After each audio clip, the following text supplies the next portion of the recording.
के घने जंगल में टुनटुनी चिड़िया अपनी दो बेटियों पिंकी चिड़िया और भूरी चिड़िया के साथ रहती थी। टुनटुनी चिड़िया के बच्चे कुछ दिनों पहले अंडे से बाहर निकले थे। मेरे प्यारे बच्चों, जल्दी जल्दी खाना खा लो। तुम्हें 2 दिन के अंदर ही खूब सारा खाकर अपने पंखों को मजबूत कर लेना है। ठीक 2 दिन बाद मैं तुम्हें उड़ना सिखाऊंगी। मम्मी, उड़ना क्यों जरूरी है? प्यारी बेटी, उड़ना इसीलिए जरूरी है क्योंकि यदि तुम जल्दी उड़ना नहीं सीखोगी तो जंगल में बहुत सारे शिकारी पक्षी घूम रहे होते हैं। वह तुम्हें एक जगह पाकर तुम्हारा शिकार कर सकते हैं। इसीलिए उनसे बचने के लिए उड़ना जरूरी है। ठीक है मम्मी, मैं खूब सारा खाऊंगी और अपने पंखों को मजबूत बनाऊंगी ताकि मैं बहुत ऊंचा उड़ सकूं।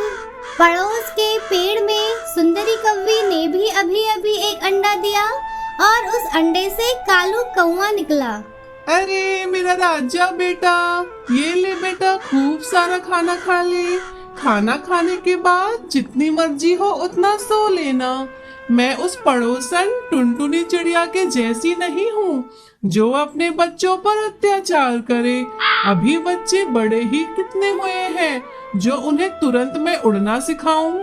हाँ मम्मी, वैसे भी मुझे इतना जल्दी उड़ना सीखने की ज़रूरत नहीं पड़ेगी क्योंकि मेरी मम्मी हमेशा मेरे साथ मेरी रक्षा करेगी। इधर टुनटुनी चिड़िया अपने बच्चे पिंकी चिड़िया और भूरी चिड़िया को उड़ना सिखाने की तैयारी करती है। टुनटुनी चिड़िया अपने बच्चों के साथ उड़ती है, लेकिन पिंकी चिड़िया और भूरी चिड़िया थककर एक पेड़ की डाल पर बैठ जाते हैं। मम्मी मम्मी, हम बहुत थक गए हैं, हमें थोड़ा आराम करने दो ना। ठीक है, मैं घोंसले जाकर तुम्हारे लिए कुछ खाने का लाती हूँ। तब तक तुम आराम कर लो, लेकिन उसके बाद हमें फिर से उड़ने का अभ्यास करना होगा। टुनटुनी चिड़िया वहाँ से चली जाती है और कालू कौवा वहाँ आ जाता है। मुझे तुम्हारी किस्मत पर दया आती है चिड़िया बहनों। तुम्हारी मम्मी कितनी अत्याचारी है। मेरी मम्मी तो दुनिया की सबसे अच्छी मम्मी है। वह मुझे कभी नहीं डांटती और मैं जो बोलता हूँ वह मुझे लाकर भी देती है। टुनटुनी चिड़िया को वापस आता देख कालू कौवा वहाँ से चला जाता है। मम्मी, आप हमसे प्यार नहीं करती। कालू कौवे को उसकी मम्मी बहुत प्यार करती है। कालू कौवा जो बोलता है उसकी मम्मी वही करती है। मेरे प्यारे बच्चों, मैं जैसा कह रही हूँ बस कुछ दिन वैसा ही कर लो, उसके बाद तुम्हें सब कुछ समझ में आ जाएगा। कुछ दिन बाद टुनटुनी चिड़िया की बात मानकर पिंकी चिड़िया और भूरी चिड़िया बहुत अच्छा उड़ने लगते हैं। एक दिन पिंकी चिड़िया और भूरी चिड़िया कालू कौवे के साथ एक पेड़ की डाल पर खेल रहे थे। अचानक वहाँ चील हमला कर देता है। पिंकी चिड़िया और भूरी चिड़िया बड़ी फुर्ती से उड़कर वहाँ से भाग जाती है, लेकिन कालू कौवा अच्छे से उड़ नहीं पाता और चील उसे उठाकर ले जाता है। इस प्रकार अंत में टुनटुनी चिड़िया के अनुशासन ने चील से पिंकी चिड़िया और भूरी चिड़िया की जान बचाई। और जब सुंदरी चिड़िया को पता चलता है कि उसकी लापरवाही की वजह से उसे अपने बच्चे को खोना पड़ा तो वो बहुत पछताती है। तेनु काला चश्मा जचदा ए काले मुखड़े पे। तेनु काला चश्मा जचदा ए काले मुखड़े पे।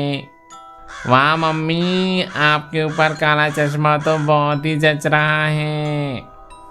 मेरा राजा बेटा शहरी जंगल से मेरे लिए इतना बढ़िया चश्मा लेकर आया है। मैं तो 10 साल जवान दिखने लगी हूँ। वैसे कालू बेटा, तू जो पढ़ाई करने गया था उसका क्या हुआ? तू परीक्षा में पास तो हो गया है ना? मैं तो परीक्षा में बुरी तरह से फेल हो गया हूँ मम्मी। वैसे परीक्षा का रिजल्ट अभी आने वाला ही है, कुछ दिनों में आ जाएगा। मुझ पर भरोसा रखिए, आपका कालू क्लास में फर्स्ट आएगा। वैसे अब पढ़ाई के बाद तुम क्या करोगे कालू बेटा? मम्मी, मैं जंगल में चश्मे की दुकान खोल लूंगा, लेकिन उसके लिए मुझे कुछ पैसे की ज़रूरत है। यदि आप मुझे कुछ पैसे दे दें तो मैं शहरी जंगल जाकर चश्मे का सामान ले आऊं। सुंदरी कालू को कुछ पैसे दे देती है और कालू सामान लेने अपने दोस्त बागी बगुले के साथ शहरी जंगल चला जाता है। लेकिन शहर में कालू कौवा अपने दोस्त बागी बगुले के साथ वहां पर सुंदरी के दिए हुए पैसों को अनावश्यक रूप से खर्च कर देता है और उसमें से कुछ पैसे ही बचा पाता है। कालू भाई, अब तुम चश्मे का सामान कैसे खरीदोगे? हमने तो बहुत सारे पैसे खर्च कर लिए हैं। बागी, हम शहरी जंगल से नकली और सस्ते चश्मे खरीद कर ले जाएंगे और उसे अपने जंगल में ज़्यादा दामों पर बेचेंगे। उस जंगल के गंवार पक्षी हमें नहीं पकड़ पाएंगे। अगले दिन कालू कौवा नकली चश्मे की दुकान अपने जंगल में लगा लेता है। उसी जंगल में टुनटुनी चिड़िया और उसकी छोटी बहनें रानी चिड़िया और पिंकी चिड़िया एक साथ रहती थीं। मैंने सुना है जंगल में एक चश्मे की दुकान खुली है। हाँ, मैं भी कल दुकान गई थी। मैंने वहाँ ढेर सारे चश्मे देखे।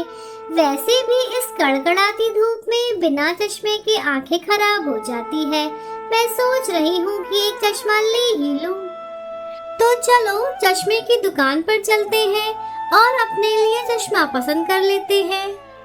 टुनटुनी चिड़िया और उसकी दो छोटी बहनें पिंकी चिड़िया और रानी चिड़िया तीनों कालू कौवे की दुकान से अपने लिए चश्मा खरीदते हैं और उसे पहनकर वहां से चले जाते हैं। उसके बाद कालू की दुकान पर बंटी कबूतर आता है। कालू भैया, मैंने 3 दिन पहले आपकी दुकान से चश्मा खरीद कर ले गया था, लेकिन कल से ही मेरी आंखों में दर्द हो रहा है और मुझे चीजें अच्छे से दिख नहीं रही हैं। बंटी भाई, अभी आपने चश्मा पहली बार लगाया है ना, इसलिए आपको अच्छे से नहीं दिख रहा है। कुछ दिन बाद आपको अच्छे से दिखने लगेगा, चिंता मत कीजिए। लेकिन कुछ दिन बाद जंगल के सारे पक्षी जिन्होंने कालू कौवे की दुकान से चश्मा लिया था, सबकी आंख में समस्या होने लगती है।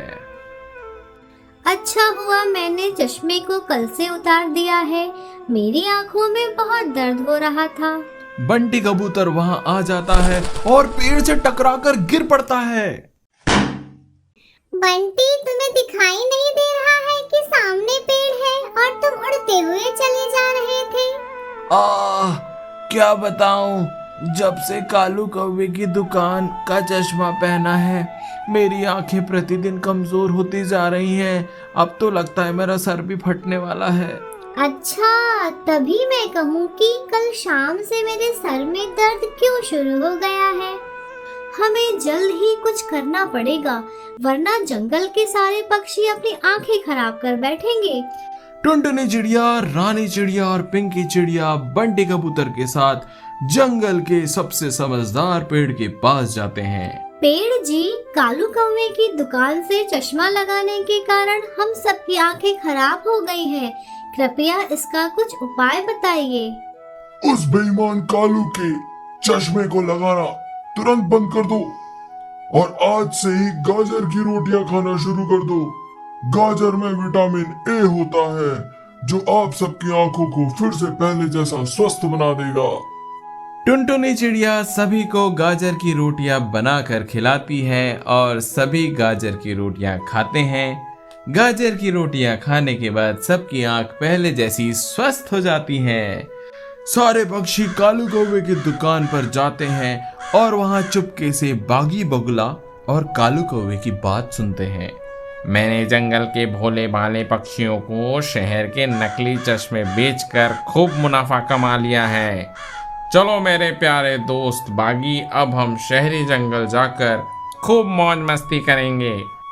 सारे पक्षी यह सुनकर गुस्सा हो जाते हैं और तुरंत कालू कौवे और बागी बगुले की पिटाई करके उन्हें जंगल से भगा देते हैं। इस प्रकार जंगल कालू कौवे की बेईमानी से मुक्त हो जाता है। उल्लासनगर के एक घने जंगल में सुंदरी कौवी अपने बेटे कालू कौवे के साथ एक घोंसले में रहती थी। आज मेरी जिंदगी भर के पुण्य सफल हो रहे हैं। आज मेरा कालू बेटा शहरी जंगल पढ़ाई करने जा रहा है। हाँ माँ, मैं शहरी जंगल पढ़ाई करके बहुत बड़ा पक्षी बन के आऊंगा। तेरे पिता कागा भी यही उम्मीद करते थे। बदकिस्मती से आज वह इस दुनिया में नहीं है। वह रहते तो कितने खुश होते। कालू कौवा शहरी जंगल पढ़ाई करने चले जाता है, लेकिन वहां साल भर पढ़ाई लिखाई छोड़कर केवल अपने घोंसले में ही फास्ट फूड खा खा कर मम्मी के सारे पैसे बर्बाद कर देता है। साल पूरा होने को आता है। अरे क्यों भाई, तू तो बड़ा पक्षी बन नहीं पाया, उल्टा परीक्षा में फेल हो गया है। अब तू वापस अपने जंगल जाएगा तो अपनी मम्मी से क्या कहेगा? अरे ओ बागी, किसने बोला मैं बड़ा पक्षी नहीं बन पाया हूँ? यह जो साल भर मैंने फास्ट फूड खाया है, इसी का धंधा करूँगा। जंगल जाकर फास्ट फूड की दुकान खोलूँगा। कालू कौवा जंगल जाकर अपनी माँ सुंदरी कौवी से कुछ और पैसे उधार लेता है और शहरी जंगल से कुछ सामान लाकर फास्ट फूड की दुकान खोल लेता है। कुछ दिन बाद उसकी फास्ट फूड की दुकान बहुत मशहूर हो जाती है और जंगल के सारे पक्षी उसकी दुकान से सामान खरीद खरीद कर खाने लगते हैं। अरे तुमने सुना है, कालू कौवे ने फास्ट फूड की दुकान खोला है। वहाँ कितना अच्छा, कितना स्वादिष्ट फास्ट फूड मिलता है। अरे तुझे तो लेट पता चला, मैंने तो कल ही ढेर सारा सामान खरीद के लाया है वहाँ से। उसी जंगल में एक समझदार चिड़िया जिसका नाम टूनी चिड़िया था, वह भी रहती थी। उसे स्वास्थ्यवर्धक हेल्दी खाने के बारे में उसकी माँ रानी चिड़िया ने समझा कर रखा था। वह अपने दोस्तों को भी इसके बारे में समझाती थी। मेरे प्यारे दोस्तों, फास्ट फूड जबान पर तो बहुत स्वादिष्ट लगता है, लेकिन पेट के अंदर जाकर वह बहुत नुकसान कर सकता है। वेल माय डियर फ्रेंड टूनी, तुम्हारा सुझाव कितना आउटडेटेड है। कालू भैया ने शहरी जंगल से सामान लाकर फास्ट फूड की दुकान खोली है। उन्होंने हमारे जंगल को कितना मॉडर्न बना दिया है। आज टीवी में भी तो यही दिखाता है। सारे पक्षी इन सबको खाते हुए कितने कूल और कितने खुश दिखाई देते हैं। अरे देखो टूनी, हम तो जा रहे हैं फास्ट फूड की दुकान पर फास्ट फूड खाने और फास्ट होने। तुम्हें स्लो रहना है तो रहो, और देखो तुम हमारे साथ चलना चाहती हो तो चलो। टूनी चिड़िया उन्हें मना कर देती है, लेकिन मीरा मोर और तोता ढेर सारा फास्ट फूड कालू कौवे की दुकान से खरीद कर खाते हैं।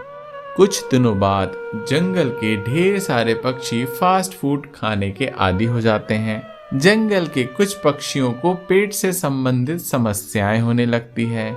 कुछ पक्षियों का वजन बढ़ने लगता है। एक समय ऐसा आता है कि पक्षियों का खाना पचना ही बंद हो जाता है। हाय, मैं मर गया, मेरा तो पेट बहुत ही खराब हो गया है। मुझे ऐसा लग रहा है कि मेरा वजन दिन रात बढ़ते जा रहा है और मुझे गैस का प्रॉब्लम भी होता जा रहा है। मैंने कहा था ना कि ज्यादा फास्ट फूड नहीं खाना चाहिए। लगता है अब कुछ करना पड़ेगा। टूनी चिड़िया जंगल के सबसे समझदार पेड़ के पास जाती है।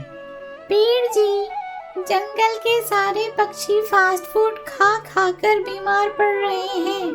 कृपया कुछ उपाय बताइए। उपाय तो बहुत सरल है। असल में तुम उस उपाय के ऊपर ही खड़ी हो।